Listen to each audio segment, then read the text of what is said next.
Topic क्या है? समास। समास के बारे में हम क्या जानते हैं? एग्जाम्पल के थ्रू समझिए।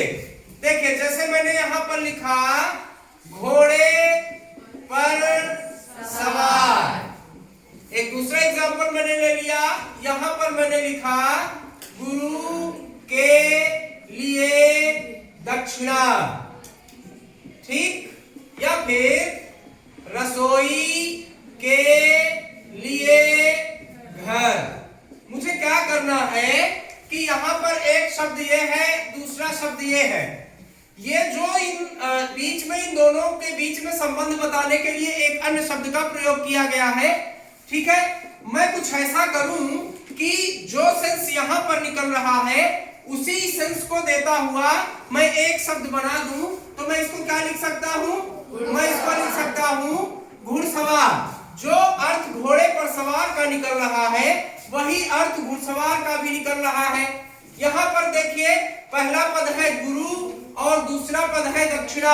इन दोनों शब्दों के बीच में संबंध बताने के लिए एक योजक शब्द का प्रयोग किया गया है। इसे मैं एक शब्द में क्या लिख सकता हूं? इसे मैं एक शब्द में लिख सकता हूं गुरु दक्षिणा। ठीक है? तीसरा देखिए, यहां पर एक पद है रसोई और दूसरा पद है घर। इन दोनों के बीच में संबंध बताने के लिए एक शब्द का प्रयोग किया गया है, योजक शब्द का प्रयोग किया गया है। इसको मैं एक शब्द में क्या लिख सकता हूं? रसोई घर लिख सकता हूं। अब ध्यान से समझिएगा, ये जो पूरी प्रक्रिया हुई है, ये जो पूरी प्रोसेस हम देख पा रहे हैं, मतलब इस प्रोसेस में हमने क्या देखा कि एक पद यहाँ पर है, दूसरा पद ये है।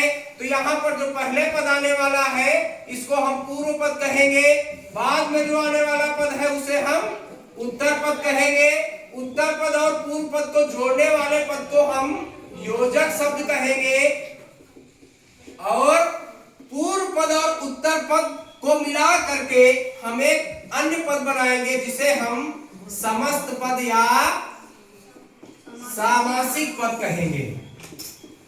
तो पूर्व पद और उत्तर पद को मिलाकर एक समस्त पद या सामासिक पद को बनाने की प्रक्रिया क्या कहलाती है? समास कहलाती है। ठीक है?